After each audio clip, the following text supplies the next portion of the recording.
Qualquer pessoa pode ter o pensamento intrusivo ou só quem tem TDAH?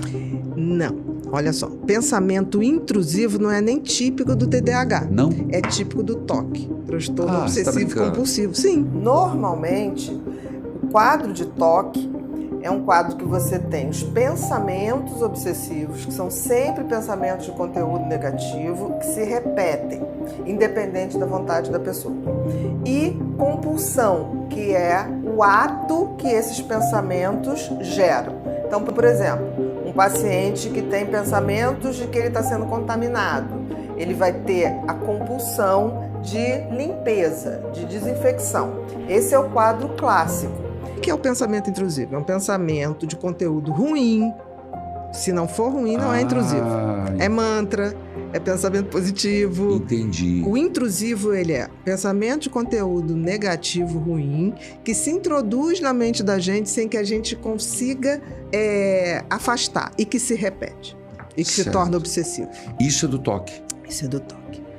E uma pessoa que tem, ela o que faz? Eu recebi essa pergunta, a pessoa perguntou, eu olho para a pessoa, será que ela tem sangue azul? Vou cortar para ver se tem um sangue azul.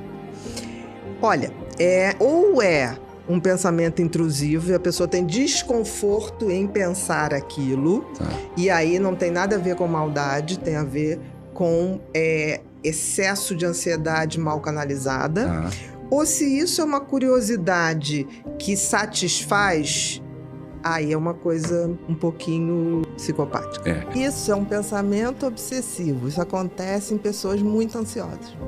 Esse é um momento ansioso teu que você pode ter pensamentos intrusivos. Mas parece que o pensamento não é meu. Exatamente, por isso que é intrusivo. É um pensamento que introduz na sua cabeça sem você querer. Mas vamos supor, nesse caso, você pode ter uma ansiedade tão grande que acelera os seus pensamentos. E aí o filtro não consegue filtrar. Porque a gente pensa muita bobagem. Vem esse pensamento, vem imagem, você fala, ei, aí você vai até pra trás. Mas por quê? Porque o teu lobo frontal, tudo bem, tá trabalhando, ele fala, ei. Pode até ser uma coisa dos antepassados de proteger a gente, de ter uma imagem do que seria se você pulasse e falar, é perigoso, então não pule. Isso, talvez, que a gente fala de simulação de perigo. O cérebro tem essa capacidade. Que o sonho talvez também faça isso, né? Que no sonho você também tá fazendo vários testes do que poderia ser. Pode.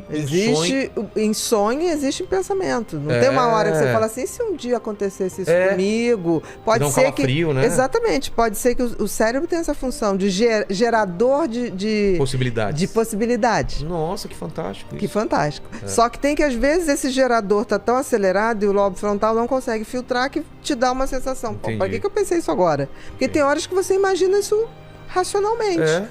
Se acontecesse isso que aconteceu com fulano, como é que eu agiria? Isso é o simulador. Entendi. Mas tem hora que sai do controle. Entendi. O lobo frontal, no caso do ansioso, ele é sobrecarregado. Porque quando você está muito ansioso, você acelera seus pensamentos. Tá? Não é que ele não funcione bem. Ele foi sobrecarregado naquele momento. E depois que diminui aquele pico de ansiedade, volta ao normal. Volta a funcionar. O intrusivo tem que ser tratado. O intrusivo, sim. Pensamento intrusivo, ele paralisa, porque ele é um pensamento ruim, que você não quer pensar, ele te traz um desconforto muito grande e ele fica se repetindo. Eu tinha um pacientinho que ele tinha pensamentos, quando o pai estava viajando de avião, ele não podia pensar que o pai ia tossir, porque senão o avião caía. Então esse menino, toda vez que o pai ia pro coisa, ele ficava o tempo todo, pai, você já entrou no voo? Pai, não sei o quê. Pai, você tá com a garganta boa? Pai, você tá respirando bem? E o pai não sabia. E o pai falava assim, esse menino tá com algum problema. E aí o pai tinha que chegar onde chegasse. O pai viajava muito, na época eu trabalhava para IBM. Tinha que ligar, a primeira coisa, ligar e falar, cheguei. Aquilo era... aliviava. Enquanto o pai estivesse fazendo isso, ele tinha que estar fazendo rituais no quarto dele. Que sofrimento. Terrível, terrível. Então, assim, o pensamento intrusivo, ele gera muito sofrimento, muita culpa. Essa pessoa que perguntou isso, se ela tem esse pensamento com desconforto... E é desconforto, a pessoa, eu sei que a pessoa... Então, é um pensamento intrusivo. tá? Não é uma maldade. Entendi. Então, por exemplo, tem mães que, por exemplo, quando tem neném, e você pode aumentar muito a ansiedade nesse período, começam a pedir para tirar facas, tesouras, porque elas ficam com o pensamento que aquela faca ela pode cair no filho, ou então pessoas que vão perto de uma sacada e tem a sensação, tipo assim, alguém pode me puxar e eu vou cair. Isso é um pensamento intrusivo, que a pessoa não quer pensar aquilo, quando pensa aquilo fica mal, e faz tudo para aquilo não acontecer. Intrusivo, por exemplo, você vai numa sacada e pensa, e se me der vontade de me jogar? Isso é um pensamento intrusivo. E como que faz pra você, tipo, desligar esses pensamentos Depende intrusivos? do nível, do tamanho que você tem de pensamento obsessivo. Se te atrapalha, isso tem tratamento. Você deve ter baixas doses de serotonina. Você vive em todos os tempos, menos o aqui e agora. E você pensa o seguinte, futuro. Quem é que sabe do futuro? Ninguém. Nem as cartomantes, nem os videntes, não sabem nada. Não sabe nada. Tem uma probabilidade. A gente não sabe, gente. Não sabe mesmo. O passado, cara, já foi, bicho. Esquece. A única coisa que a gente tem é aqui e agora. Não tem outra alternativa, nem que você não queira. Então, por exemplo, você devia ser um cara que sofria muito em função do que você ficava pensando que não ia ser. Mas o que acontece é que tem um tipo de toque que você não tem a compulsão, você só tem os pensamentos obsessivos. Ou seja, você tem os pensamentos ruins, recorrentes, e a própria compulsão é outro pensamento.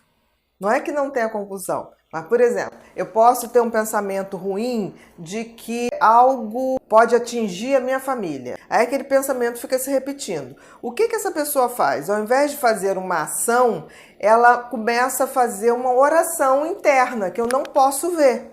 Então, são rituais que eles também são em forma de pensamento. Porque é muito fácil diagnosticar uma pessoa com toque quando você vê ela fazendo aquelas ações repetidas e você fala assim, gente, aquela pessoa ali tem uma mania, tem uma compulsão. E aí você, um dia, ela fala, não, eu faço isso porque um pensamento me incomoda e isso me alivia. Seja não pisar na faixa preta do piso de Copacabana, que é aquelas pedrinhas brancas e pretas alternadas, seja o que for. Agora, quando isso está só a nível de pensamento, quer dizer, é muito pior, né? É muito ruim, porque você não consegue ver, a pessoa não exterioriza, sofre muito mais, ela sequestra totalmente o pensamento daquela pessoa. Então, às vezes, você está convivendo com uma pessoa que tem pensamentos obsessivos e que tem rituais em forma de pensamento. Aí você fala com a pessoa não consegue prestar atenção no que você está falando, porque ela está fazendo os rituais. Muitos desses rituais são em forma de oração. Muitos são em contagem. Por exemplo, alguém falou uma frase, aí a pessoa soma que aquela quantidade de letras dá um número X, que é ímpar. Então a pessoa começa a contar de trás para frente até chegar num número par. Então são rituais complicadíssimos. E os pensamentos acabam ficando pensamentos totalmente comprometidos com essa tentativa de aliviar a angústia, o que só piora. A humanidade tem a tendência a ver o lado negativo. Por quê? Sobrevivência. A gente era homem primitivo, não tinha nada disso, gente. Não tinha construção, não tinha arma, não tinha nada. A gente tinha o céu, uma fogueira para espantar os concorrentes e animais que pudessem nos botar em risco. Então, assim, tudo que é ruim, o cérebro precisou gravar com muita intensidade. E de forma muito rápida, para sobreviver, né? Não, tanto que os circuitos ligados às coisas negativas são muito fortes. Imagina que o cérebro é uma floresta. Tá? Tem duas trilhas, que é a trilha da sobrevivência, do medo, que eu tenho que me afastar, e a trilha da busca do prazer. Por quê? Porque esta aqui fez eu sobreviver, essa aqui fez eu reproduzir. Isso é o básico. Nosso cérebro, a estrutura dele está nesses dois circuitos. Agora, se eu não faço a coisa de ganhamos o lobo frontal grande, que dá para a gente a capacidade de pensar, de raciocinar, de refletir, se eu entendo que as trilhas abertas desses caminhos são muito fortes, o que eu tenho que fazer? Eu tenho que começar a abrir novos circuitos que sejam positivos. Porque a gente não precisa mais matar uma galinha para sobreviver. Você vai ao supermercado, você vê alguém caçando uma galinha, correndo. Não, tá esquartejada, tá bonitinha lá em pedacinhos, em peito, o que você quiser, coxa. Já tá até empanado. Então, a gente não precisa mais demandar, reforçar estes circuitos. Nós temos que reforçar outros. Eu costumo dizer o seguinte, coisa ruim para o cérebro é que nem velcro, gruda, porque tá ligada à nossa sobrevivência sem pensar. Agora, coisa boa é ter FAO. Tá, escorrega. Agora, se eu tenho noção disso, como você teve noção do teu toque, e muda, e eu começo, por exemplo, a pegar as situações boas e parar... E valorizar, e viver e respirar. Eu vou começar a abrir nessa mata, que é cérebro, nessa mata cerebral, eu vou começar a abrir esse caminho e reforçar. Vai chegar uma hora que o caminho do medo, o caminho do impulso, ele vai estar pau a pau com o bom. Por exemplo, isso que está acontecendo aqui com a gente hoje. Eu o tempo todo tô vendo cheiros, porque para mim está sendo um momento muito legal. E o que eu faço toda vez que eu estou vivendo um momento legal? Eu decoro tudo. Por quê? Porque eu vou abrir um caminho. Pô, perfeito. Eu vou abrir um caminho e que eu tenho aberto o caminho. Ó, o Na psicanálise a gente fala justamente isso, né? Que é reforçar essas âncoras, empilhar as âncoras boas. Mas isso, quando você vai para a neurociência, isso é científico. Então, eu diria que o tratamento ainda bem que a gente hoje tem a estimulação magnética e o neurofeedback, porque senão a gente teria, como há 10 anos atrás, um tratamento muito, muito ruim, o resultado do toque de pensamento. Então, espero que vocês tenham gostado, vejam os outros vídeos que a gente tem no canal, deixe seu comentário, compartilhe e a gente volta para trazer novos temas que vocês pedem. Muito obrigada e até a próxima.